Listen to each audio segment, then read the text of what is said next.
पश्चिम बंगाल में राज्यपाल ने आखिरकार विधानसभा भंग कर दी।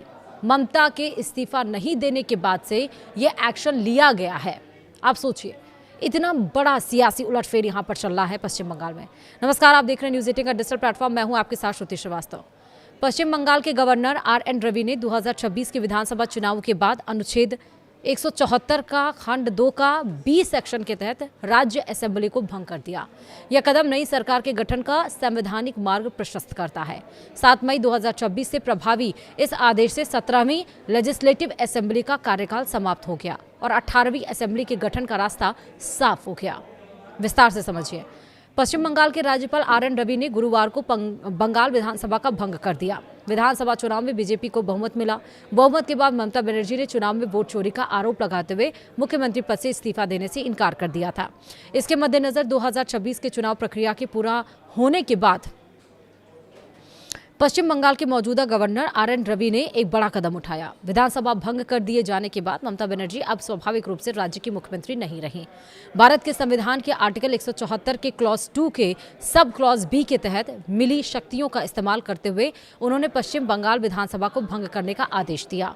यह घोषणा बुधवार 6 मई 2026 को पब्लिश हुए एक स्पेशल गजट नोटिफिकेशन में जारी किया गया है, जिसमें यह कहा गया है कि सरकार के पार्लियामेंट्री अफेयर्स डिपार्टमेंट द्वारा जारी इस निर्देश के अनुसार मौजूदा विधानसभा 7 मई 2026 से औपचारिक रूप से भंग हो जाएगी। गवर्नर RN रवि के साइन किए हुए इस ऑर्डर को राज्य के चीफ सेक्रेटरी दुष्यंता नरियाला ने जनहित में प्रकाशित किया। आमतौर पर चुनावों के बाद नई सरकार के ऑफिस संभालने से पहले पुरानी असेंबली को भंग करना एक संवैधानिक प्रैक्टिस है और इस ऑर्डर से 17वीं विधानसभा का टर्म खत्म हो गया और नए चुने हुए रिप्रेजेंटेटिव के साथ 18वीं जो लेजिस्लेटिव असेंबली है कि बनने का रास्ता साफ हो गया। उम्मीद है कि अगले कुछ दिनों में नई कैबिनेट का शपथ ग्रहण समारोह और नई लेजिस्लेटिव असेंबली का पहला सेशन बुलाने का प्रोसेस शुरू हो जाएगा। बता दें कि पश्चिम बंगाल विधानसभा चुनाव में भाजपा ने राज्य की 293 सीटों में से 207 पर जीत हासिल की और बंगाल में अब पहली बार बीजेपी की सरकार बनने जा रही है।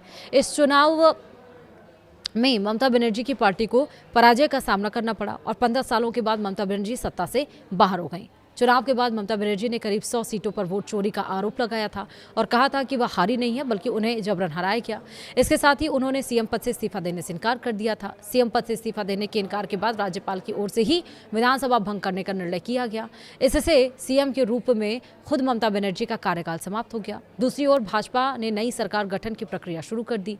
केंद्रीय गृह मंत्री अमित शाह गुरुवार की रात को कोलकाता पहुंच रहे हैं। शुक्रवार को भाजपा के नवनिर्वाचित विधायकों की बैठक होगी। इस बैठक में विधायक दल के नेता का चयन किया जाएगा और उसके बाद 9 मई को कोलकाता के ब्रिगेड मैदान में नए मुख्यमंत्री शपथ लेंगे।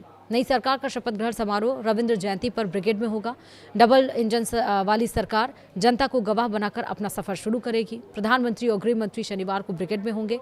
भाजपा शासित राज्यों के कई मुख्यमंत्री मौजूद रहेंगे। शपथ ग्रहण समारोह में SPG और कोलकाता पुलिस सुरक्षा की जिम्मेदारी संभालेंगे।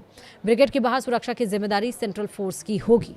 इसके साथ ही जैसे कहा था ममता बनर्जी ने कि मैं इस्तीफा तो नहीं दूंगी, मुझे बर्खास्त कर दो, तो गवर्नर ने वही किया, बर्खास्ती कर दिया। ये अनुच्छेद भी आपको बताता है, मैंने आपको बताया, क्लॉज भी बताता है 174 सब क्लॉज 2 का सब क्लॉज B ये बताता भी है। और साथ ही अब देखना ये होगा कि आखिरकार ममता बनर्जी आगे क्या करेंगी। बताया ये भी जा रहा है कि बंगाल में एक बड़ी रैली होने वाली है जिसमें TMC और साथ ही लेफ्ट और साथ ही कांग्रेस ये तीनों जुटेंगे, जहां पर मंच से बताया जाएगा कि बीजेपी के पास 45% वोट है और हमारे पास 47% वोट है।